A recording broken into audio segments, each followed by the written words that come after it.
Hello student, स्वागत है आपका हमारे यूट्यूब चैनल डहरिया ट्यूटोरियल पे। तो बच्चों, आज हम देखेंगे आईटीएफ के अंदर टीएफ वाले फंक्शन का ग्राफ। मतलब आईटीएफ मतलब इनवर्स ट्रिग्नोमेट्रिक फंक्शन के अंदर ट्रिग्नोमेट्रिक फंक्शन का ग्राफ हमें देखना है। जैसे sine inverse sine x, cos inverse cos x, tan inverse tan x, cot inverse cot x, cosec inverse cosec x, sec inverse sec x. Okay बच्चों, तो आइए हम स्टार्ट करते हैं sine inverse sine x function के graph से।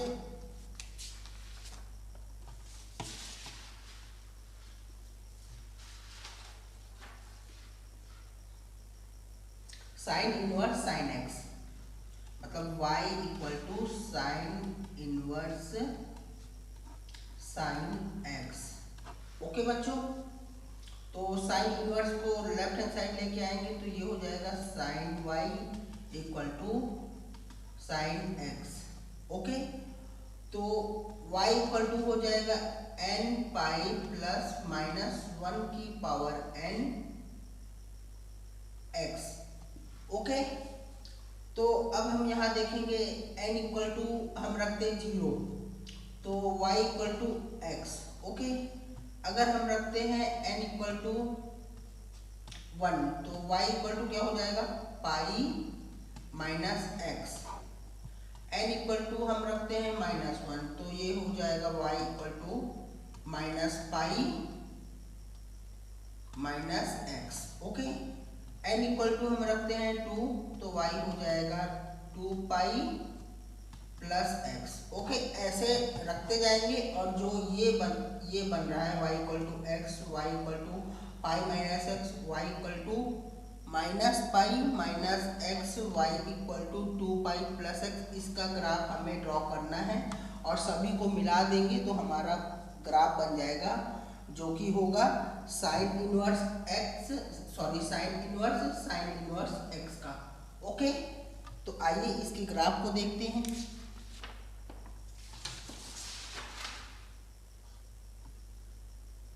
तो बच्चों, ये रहा साइन इनवर्स साइन एक्स का ग्राफ। ओके ओके बच्चों, तो आप देख सकते हैं y इक्वल टू एक्स, ये y equal to pi minus x ऐसे बनेगा, y equal to x minus 2 pi ऐसे बनेगा। Okay, y equal to minus pi minus x ऐसे बनेगा और y equal to x plus 2 pi ऐसे बनेगा। और बच्चों, ये ग्राफ जो है कॉन्टिन्यूअस होगा, मतलब ये आगे चलता चला जाएगा, मतलब इसकी कोई लिमिट नहीं है, ये आगे ऐसे चलता चला जाएगा। ये तो जगह के अभाव से मैंने कम बना रखा है, बाकी तो ग्राफ खूब ढेर सारे बनेंगे इसके, मतलब ऐसे बार बार रिपीट होते चले जाएंगे। ये पीरियोडिक फंक्शन है।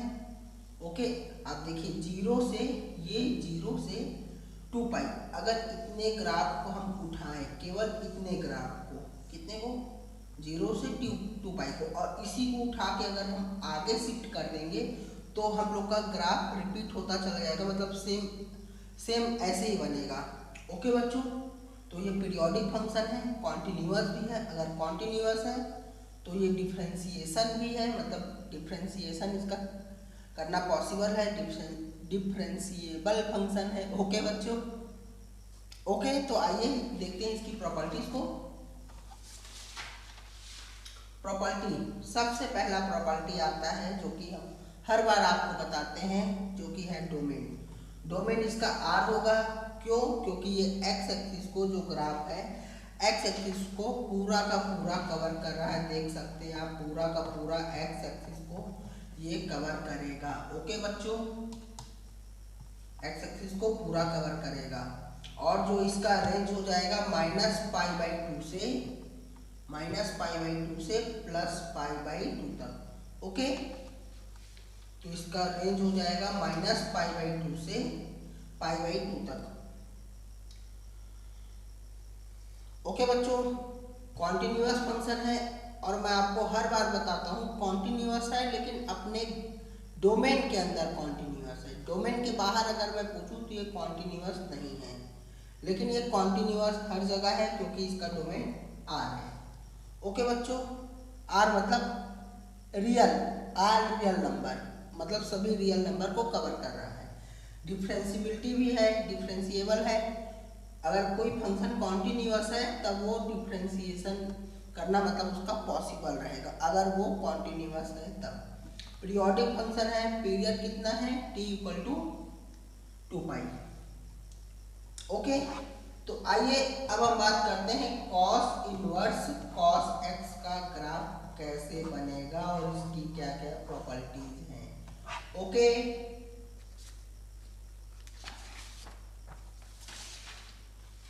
कॉस इनवर्स कॉस एक्स, तो बच्चों सेम इसमें भी ऐसा ही लॉजिक लगाएंगे। कॉस इनवर्स कॉस एक्स, इसको लेफ्ट हैंड साइड लेके जाएंगे तो ये हो जाएगा cos y equal to cos x.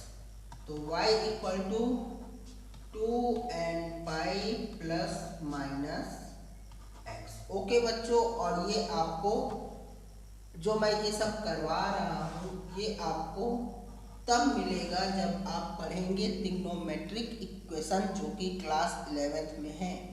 Okay, तो अभी आप परेशान ना हो, अभी के लिए केवल याद रख लें जब cos y equal to cos x हो तो y equal to 2n pi plus minus x. Okay, तो सेम वही करेंगे, n इक्वल टू 0 रख के देखेंगे, y आ जाएगा plus minus x. n equal to अगर हम 1 रखेंगे तो ये आ जाएगा y इक्वल टू हो जाएगा 2 pi plus minus x. Okay, मतलब ये अलग अलग है, एक बार y 2 पाई प्लस एक्स लेंगे, एक बार y equal to 2 pi minus x लेंगे। इसी तरह n इक्वल टू -1 रखने पर y equal to -2 pi plus minus x, मतलब y equal to -2 pi minus x, y equal to -2 pi plus x. ऐसे ही सो ऑन रखते चले जाएंगे, n equal to 2, n equal to -2, okay, n equal to 3, मतलब all natural number को रखना है। ओके, सॉरी नेचुरल नंबर नहीं, ऑल नंबर को। ओके, ऑल रियल नंबर मतलब ऑल इंटीजर्स को केवल, चाहे वो पॉजिटिव हो या नेगेटिव हो। ओके बच्चों, चाहे वो 0 हो, और इन सब का ग्राफ हमें प्लॉट कर देना है, तब जाके हमें मिल जाएगा कॉस इनवर्स कॉस एक्स का ग्राफ। तो आइए इसकी ग्राफ को देखते हैं।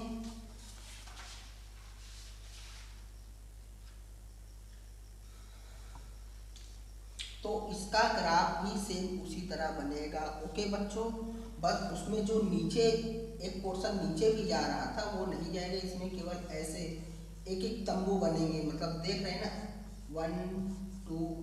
ओके, और इसका जो रेंज हो जाएगा 0 से पाई, साइन में क्या होता था -π/2 से +π/2 तक रेंज रहता था, इसमें केवल 0 से पाई तक रहेगा। ओके बच्चों, आप देख सकते हैं y इक्वल टू एक्स का ग्राफ, y equal to minus x का ग्राफ, y equal to 2 pi minus x का graph. Okay, y equal to x plus 2 pi का ग्राफ। ओके बच्चों, तो इसका ग्राफ ऐसे बनेगा। आपको ये याद करना पड़ेगा, ये सबसे ज़्यादा काम आता है जब आप क्लास 12 में ITF नाम का एक चैप्टर है उसको पढ़ेंगे, तब इनवर्स ट्रिग्नोमेट्रिक फंक्शन। ओके बच्चों, तो ये रहा ग्राफ, इसका जो डोमेन हो जाएगा ये भी पूरे एक्स एक्सिस को कवर कर रहा है, देख सकते हैं आप पूरा कवर कर रहा है, एक भी पोर्शन को छोड़ नहीं रहा है। तो इसका जो डोमेन हो जाएगा ये हो जाएगा R रियल नंबर। ओके, और ये पीरियोडिक है क्योंकि इतना ही पोर्शन बार बार रिपीट हो रहा है। आप देख सकते हैं 0 से 2 पाई, यही ग्राफ उठा के अगर मैं इसके ऊपर रखूँगा तो इसको कवर कर लेगा, फिर इसको मैं उठा के इसको यहाँ पे रखूँगा तो इसको कवर कर लेगा, मतलब पीरियोडिक फंक्शन है। ओके बच्चों,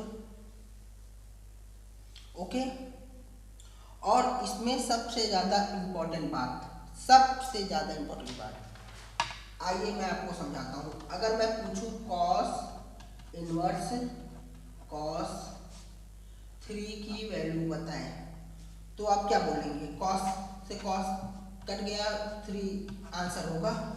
नो, गलत। ओके बच्चों, बस इसी के लिए ये ग्राफ हमें जानना है। ओके बच्चों, तो आइए समझते हैं। इसी तरह साइन में भी होगा, आप करके देख सकते हैं। हाँ, लेकिन अगर कॉस इनवर्स 3 हो तब ये हम कर सकते हैं। इसका आंसर 3 होगा, ये पॉसिबल है, लेकिन इसका आंसर 3 पॉसिबल नहीं है। इसका आंसर 3 नॉट पॉसिबल। तो आइए समझते हैं। तो इसका आंसर 3 नहीं होगा तो और क्या होगा? Cos inverse cos 3। ओके, तो इसका आंसर निकालने के लिए हमें जाना पड़ेगा ग्राफ पे 3। ओके बच्चों, 3 x इक्वल टू यहाँ पे क्या है? 3 है। तो आइए ग्राफ में देखते हैं। ये है हमारा कॉस इनवर्स कॉस x का ग्राफ। ओके, x के जगह पे क्या है? 3 है। तो x एक्सिस में हम ग्राफ के देखेंगे। ये 0 2 पाई, 2 पाई मतलब 3.14, 2 पाई मतलब 6.28।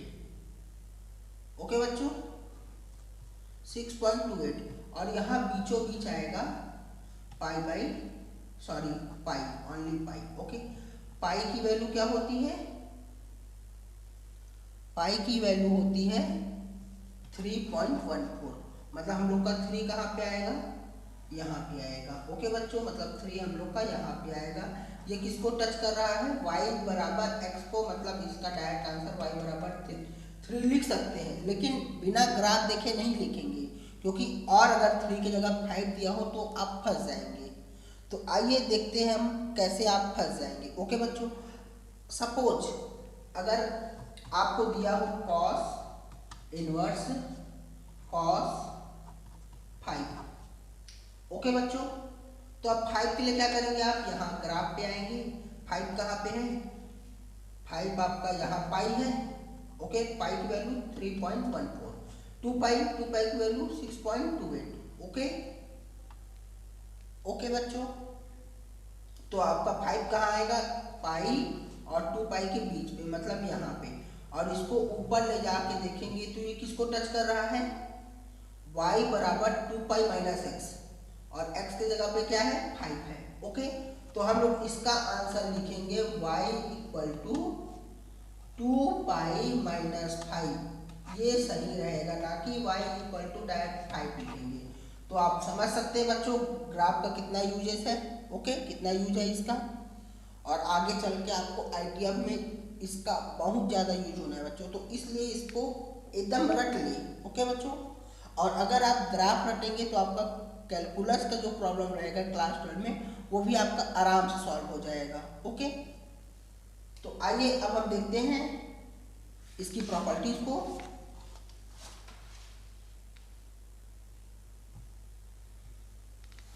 प्रॉपर्टीज, जो डोमेन होगा वो R होगा, जैसा कि मैंने आपको बताया। रेंज होगा 0 से पाई तक, कॉन्टिन्यूअस फंक्शन है, डिफरेंशिएबल भी है, पीरियोडिक फंक्शन है, पीरियड कितना है? t equal to 2 pi. Okay बच्चों, पीरियड कितना है? t equal to 2 pi.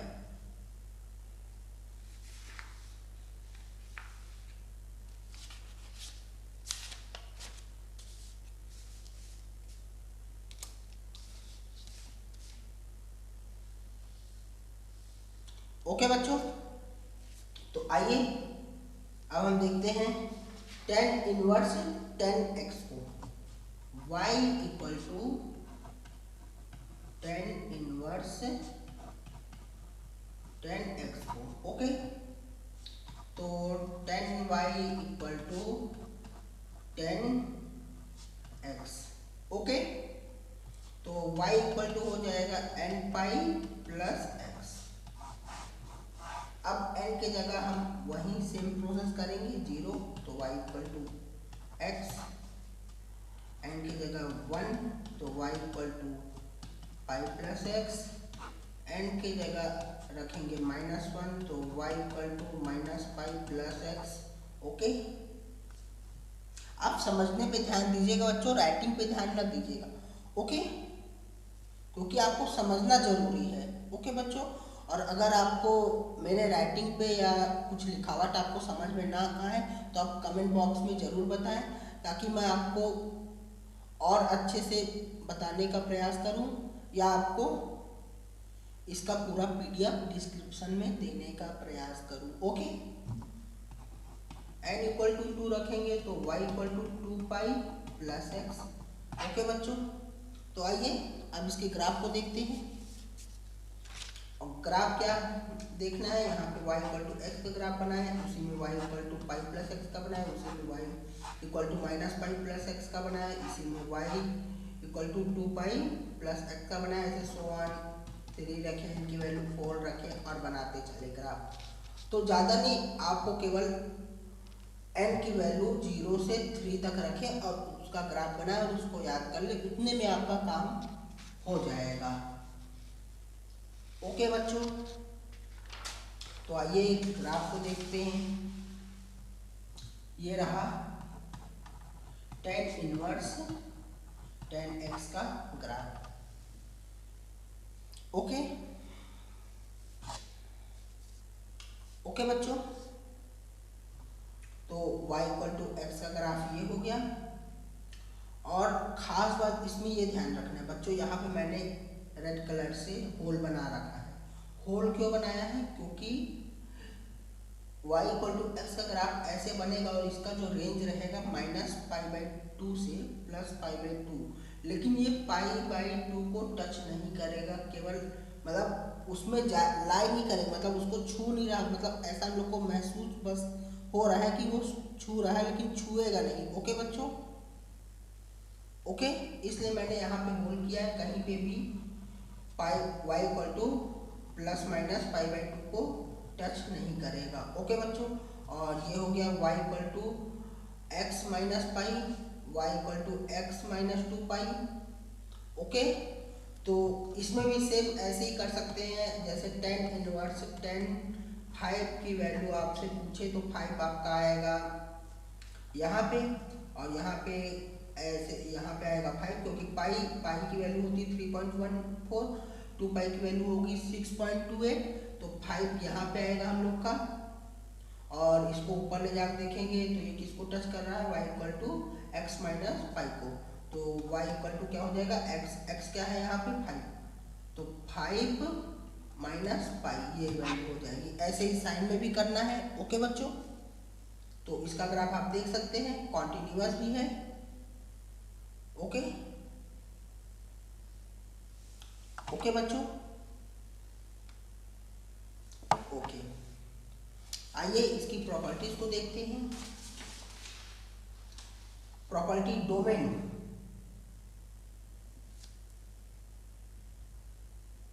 Domain R।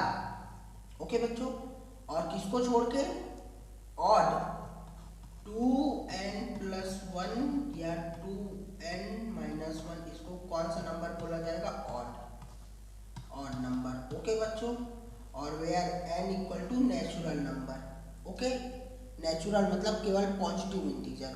Okay बच्चों, डोमेन इसका R होगा, मतलब सभी एक्सिस मतलब x के रियल पार्ट को कवर कर रहा है, केवल π/2 जहाँ आएगा उसको कवर नहीं करेगा। आइए हम आपको ग्राफ पे दिखाते हैं। देखिए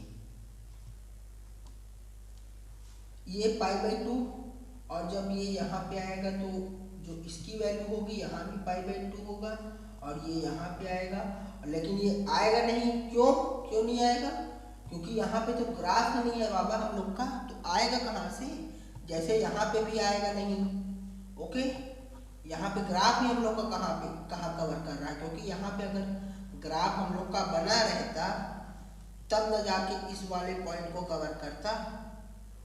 ओके बच्चों, मतलब π/2 वाले पॉइंट यहाँ हो गया π/2, ये पाई तो यहाँ हो जाएगा 3π/2। ओके बच्चों, 3π/2, लेकिन यहाँ पे जब ये ग्राफ ही नहीं है तो यहाँ पे इसको कवर कैसे करेगा, कवर कर रहा है कि नहीं कर रहा है, ये कैसे देखते हैं, जैसे ये ग्राफ है। अब इसको फोकस डालेंगे, मतलब ऊपर से लाइट जलाएंगे, तो जैसे मेरी परछाई जा रही है, मतलब इसके जरिए मेरी परछाई यहाँ पे जा सकती है, यहाँ जा सकती है, यहाँ जा सकती है, लेकिन यहाँ पे तो ग्राफ नहीं है, और तो यहाँ की परछाई जो यहाँ बनने वाली है इसकी सीट पे, वो तो बन ही नहीं पाएगी।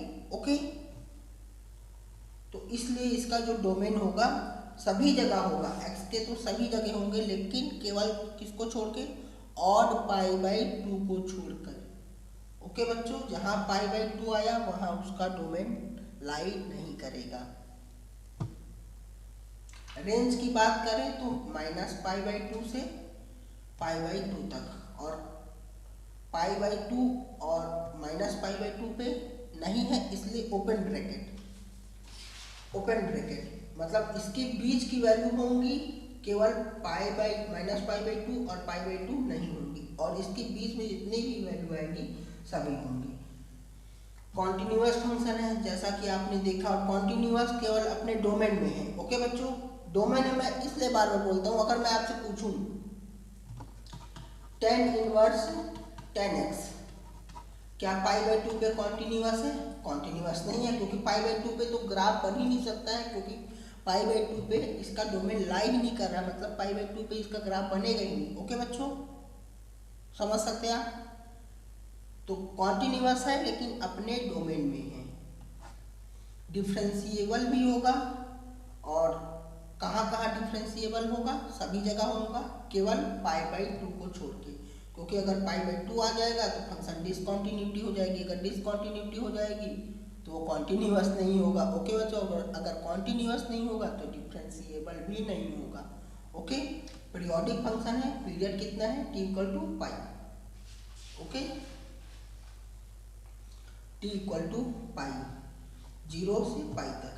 यही ग्राफ बार बार रिपीट हो रही है, यहाँ से ये वाली ग्राफ उठाइए और पाई यहाँ ये वाली ग्राफ उठाइए, इसको उठाइए यहाँ रखिए, बार बार रिपीट हुआ ये और ये बना, फिर इसको उठाएंगे ये और ये बना, मतलब रिपीट हो रहा है, और कितने के इंटरवल पे, पाई के इंटरवल पे। ओके बच्चों, तो इसका जो फंक्शन जो है पीरियोडिक होगा, और पीरियड कितना होगा, t=π। ओके बच्चों, अब आइए हम समझते हैं कॉट इनवर्स कॉट एक्स को।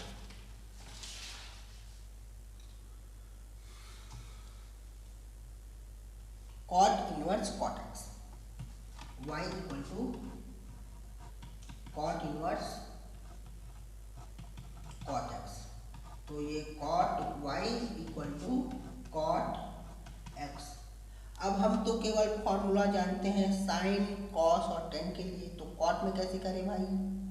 ओके, तो कॉट y को कन्वर्ट कर देते हैं टेन में, तो ये हो जाएगा 1/10y = 1/10x। अब क्रॉस मल्टीप्लाई करेंगे, और ये ध्यान में रखेंगे कि हम लोग का ये जो नीचे वाला पोर्शन है ये 0 नहीं होना चाहिए। अगर ये 0 हो गया मतलब 1/0 हो गया तो ये क्या हो जाएगा, अनडिफाइंड इन्फिनिटी हो जाएगी। ओके बच्चों, मतलब 10 हम लोग का 0 नहीं होना चाहिए। अब क्रॉस मल्टीप्लाई कर देंगे, 10x = 10y, मतलब 10y = 10x, मतलब हम लोग का वो सेम आ गया।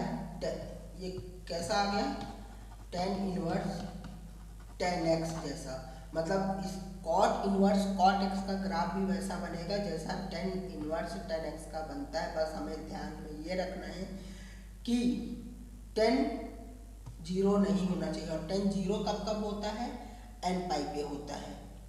ओके बच्चों, जब पाई आएगा या 0 आएगा या 2 पाई आएगा तो tan हम लोग का 0 होता है, तो ये हमें ध्यान रखना है, मतलब यहाँ पे ग्राफ हम लोग का नहीं बनेगा।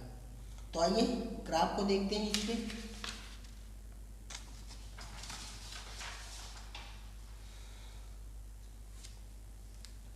ये रहा बच्चों इसका ग्राफ, ये हो गया कॉट इनवर्स कॉट x का ग्राफ। ओके, तो y = x, y = x + π, y = x - π। Okay, y = x - 2π, और ये पाई पे नहीं रहेगा। ओके बच्चों, पाई पे नहीं रहेगा, और नहीं 0 पे रहेगा। जो इसका रेंज होगा जो रेंज होगा इसका 0 से पाई तक रहेगा। ओके बच्चों, जो रेंज रहेगा 0 से पाई तक रहेगा। ओके, और पाई पे नहीं रहेगा। क्यों पाई पे नहीं रहेगा और 0 पे क्यों नहीं रहेगा? रीजन मैंने आपको अभी बताया है, क्योंकि जब अगर y मतलब y की वैल्यू जब क्या कहते हैं आपका 10x अगर 0 हो गया, ओके 10x 0 हो गया तो आपका क्या कहते हैं पूरा का पूरा ये फंक्शन अनडिफाइंड हो जाएगा। ओके बच्चों, और 10 0 कब कब होता है? तो पाई पे और एक 0 पे, इसलिए 0 पे और पाई पे ग्राफ लाई नहीं करेगा। ओके बच्चों, तो ग्राफ आप याद करें और आइए इसकी प्रॉपर्टीज को समझते हैं। प्रॉपर्टी, डोमेन जो होगा r माइनस एन पाई। ओके बच्चों, मतलब एक्स एक्सिस को पूरा कवर करेगा केवल एन पाई को छोड़ के। ओके बच्चों, जैसे यहाँ पे ग्राफ है तो इस वाले पोर्शन को कवर नहीं करेगा। यहाँ पे ग्राफ है तो इसके सीधे ऐसे लेके आएंगे, इस वाले पोर्शन को ग्राफ कवर नहीं करेगा। ओके ओके बच्चों, समझ रहे हैं आप? ये देखिए, ये एक्स एक्सिस है, सॉरी मैंने ये गलत बता दिया आपको। ये तो क्या कहते हैं हमारा y equal to pi by 2 है। हमारा जो मेन एक्सिस है ये y एक्सिस है और ये x एक्सिस है। तो ये देखिए आप पूरा x एक्सिस को कवर कर रहा है, केवल कहाँ छोड़ के 0 पे, पाई पे, 2 पाई पे, माइनस पाई पे, -2 पाई पे, -3 पाई पे। ओके बच्चों, यहाँ ग्राफ कवर नहीं कर रहा है एक्स एक्सिस को, तो इसका जो डोमेन होगा सभी को तो कवर कर रहा है, केवल किसको छोड़ के? एन पाई, 0 पाई 2 पाई। ओके, और इसका जो रेंज हो जाएगा 0 से पाई तक। ओके बच्चों, मतलब इतना इसका रेंज हो जाएगा। ओके, और 0 से पाई तक केवल, मतलब 0 नहीं रहेंगे ना ही पाई रहेंगे, उसके केवल जो अंदर की क्वांटिटी आएंगे 0 से पाई के बीच में वो केवल रहेंगे। ओके, कॉन्टिन्यूअस फंक्शन है, डिफरेंशिएबल भी है। ओके बच्चों, पीरियोडिक फंक्शन भी है, पीरियड t इक्वल टू पाई है। ओके, तो आइए अब हम जल्दी समझ लेते हैं कॉसेक को और सेक को। Cosec inverse cos x, y equal to cosec inverse cosec. तो आप समझ ही गए होंगे, कॉट के लिए हमने 10 का यूज किया था, तो कॉसेक के लिए हम साइन का यूज करेंगे। तो cosec y equal to cosec x, ये हो जाएगा 1/sin y equal to 1/sin x। Okay, तो ये हो जाएगा sin x equal to sin y। Okay, तो sin y equal to sin x। Okay बच्चों, y equal to n pi plus -1 की पावर n x। ओके बच्चों, बस आपको ध्यान में ये रखना है sin x 0 ना हो, और sin x 0 कब होते हैं? सेम 10 की तरह n पाई पे। ओके बच्चों, और इसका भी ग्राफ सेम जैसे sin इनवर्स sin x का बना था वैसे ही इसका भी बनेगा। तो आइए इसके ग्राफ को देख लेते हैं।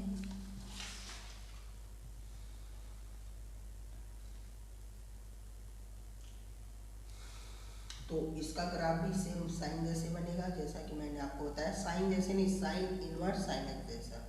Okay, y equal to x, y equal to pi minus x, y equal to pi minus x minus 2 pi, y equal to minus pi minus x, y equal to -2 pi plus x. Okay बच्चों, और यहाँ पर मैंने whole इसलिए बनाया है क्योंकि यहाँ ग्राफ नहीं रहेंगे। ओके बच्चों, ये एक्स एक्सिस है। ओके, 0 पे, पाई पे, 2 पाई, मतलब n पाई पे हम लोग का डोमेन लाई नहीं करेगा, इसलिए मैंने यहाँ पे होल बनाया, यहाँ इसका ग्राफ नहीं है। ओके बच्चों, और इसका जो रेंज हो जाएगा -π/2 से +π/2 तक। ओके, केवल 0 को छोड़ के, यहाँ आप देख सकते हैं केवल जीरो को छोड़ के, जीरो को छोड़ के। ओके बच्चों, और इसका जो डोमेन हो जाएगा पूरा एक्सिस को कवर कर रहा है, एक्स एक्सिस को पूरा कवर कर रहा है, और केवल कहाँ कहाँ कवर नहीं कर रहा है, एन पाई पे। तो इसलिए इसका जो डोमेन हो जाएगा आर माइनस एन पाई। तो आइए प्रॉपर्टीज को देखते हैं। प्रॉपर्टीज में पहला property domain R minus n pi, range हो जाएगा -π/2 से +π/2, और ये मैंने क्लोज बनाया। क्लोज का मतलब इसके अंदर की क्वांटिटी, मतलब π/2 और -π/2 और π/2 के बीच में जितने भी नंबर आएंगे वो तो रहेगा ही रहेगा, और साथ ही साथ -π/2 से +π/2 मतलब -π/2 भी रहेंगी और π/2 भी रहेगी। ओके, और केवल जीरो को छोड़ के, जैसा कि मैंने आपको ग्राफ में बताया। कॉन्टिन्यूअस फंक्शन है, डिफरेंशिएबल भी है, पीरियोडिक फंक्शन है। पीरियड कितना है, जितना साइन इनवर्स साइन एक्स का होता है, t=2π। ओके, देन लास्ट हम देखेंगे सेक इनवर्स सेक एक्स का। तो अब मुझे तो लगता है बच्चों इसे बताने का मुझे बिल्कुल ज़रूरत नहीं है, क्योंकि आप समझ सकते हैं सेक को ले जाएंगे कॉस पे। ओके, फिर भी y = sec inverse sec x. तो सेक y = सेक एक्स मतलब cos y = 1/cos x। तो ये हो जाएगा cos x = cos y, तो cos y = cos x। बस हमें ध्यान में क्या रखना है, cos x जीरो ना हो। ओके, क्योंकि ये जीरो हो गया 1/0, तो ये पूरा का पूरा अनडिफाइंड हो जाएगा, इनफाइनाइट। ओके बच्चों, और cos x कब जीरो होता है, π/2 पे। जहाँ π/2 आया और π/2 वहाँ cos x जीरो होता है। जैसे आपसे मैं पूछूं cos π/2 की वैल्यू जीरो। ओके बच्चों, तो अब सेम इसको भी आप समझते ही हैं, 2n पाई ± x। ओके, अब आगे क्या करना है, n की जगह ऑल इंटीजर को रख के देखना है और उसका ग्राफ प्लॉट कर देना है। ओके, तो आइए ग्राफ को देखते हैं। ग्राफ इसका सेम उसी तरह है जैसे cos इनवर्स cos x का था, बस इसमें होगा क्या, यहाँ पे ग्राफ लाइन ही करेगा, यहाँ पे नहीं करेगा, यहाँ पे नहीं करेगा, यहाँ पे नहीं करेगा, यहाँ पे नहीं करेगा। ओके बच्चों, ओके, y = x ये हो गया, y = -x ये हो गया, y = 2π - x, और ये वाली लाइन होगी y = x - 2π, y = x + 2π, y = 2π - x। Okay बच्चों, ये हो गया 0, ये 2π। ओके, और इसका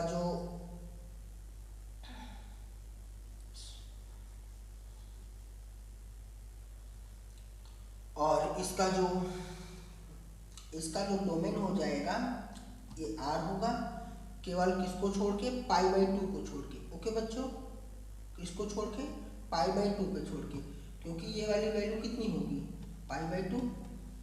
ओके, यहाँ पे पाई होगा। ओके बच्चों, और ये वाली वैल्यू होगी 3π/2।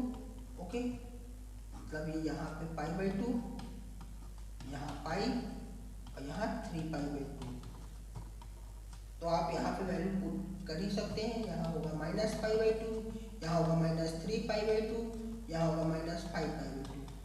यहाँ ग्राफ लाइन नहीं कर रहा, मतलब और π/2 पे ग्राफ लाइन नहीं कर रहा है, मतलब ग्राफ नहीं बन रहा है। ओके बच्चों, तो इसका जो डोमेन हो जाएगा r, केवल π/2 को छोड़ के। ओके बच्चों, और जो रेंज हो जाएगा 0 से π तक। ओके बच्चों, जो रेंज हो जाएगा 0 से π तक, किसको छोड़ के, π/2 को छोड़ के। ओके बच्चों, क्योंकि यहाँ पे ग्राफ बन ही नहीं रहा, तो यहाँ पे कहाँ से बन जाएगा। ओके बच्चों, ओके, क्योंकि ये वाई एक्सिस के लिए देखते हैं, पूरा ग्राफ कवर कर रहा है यहाँ यहाँ यहाँ तक, और जब यहाँ ग्राफ ही नहीं है तो वाई एक्सिस को कहाँ से कवर करेगा, तो यहाँ π/2 पे नहीं होगा, बाकी हर जगह तो कवर कर ही रहा है। ओके बच्चों, आइए प्रॉपर्टीज को देखते हैं। डोमेन हो जाएगा r माइनस n π/2, रेंज हो जाएगा 0 से पाई तक, और जैसा कि मैंने आपको बताया π/2 को छोड़ के कॉन्टिन्यूअस फंक्शन है, डिफरेंशिएबल भी है, और हाँ कॉन्टिन्यूअस है, जैसा कि मैंने आपको कई वीडियो में मैंने आपको बताया। ओके बच्चों, कॉन्टिन्यूअस है बट अपने डोमेन में है। अगर मैं आपसे पूछूं n π/2 sec inverse sec x equal to 5 π/2, okay बच्चों, sec inverse sec x at x equal to 5 π/2, क्या x इक्वल टू 5 π/2 पे कॉन्टिन्यूअस होगा? कॉन्टिन्यूअस नहीं होगा। क्यों? क्योंकि इसके डोमेन में π/2 आता ही नहीं है। ओके बच्चों, तो कॉन्टिन्यूअस अपने डोमेन में होगा, डिफरेंशिएबल फंक्शन भी है, पीरियोडिक फंक्शन है, पीरियड कितना है t equal to 2 pi. Okay.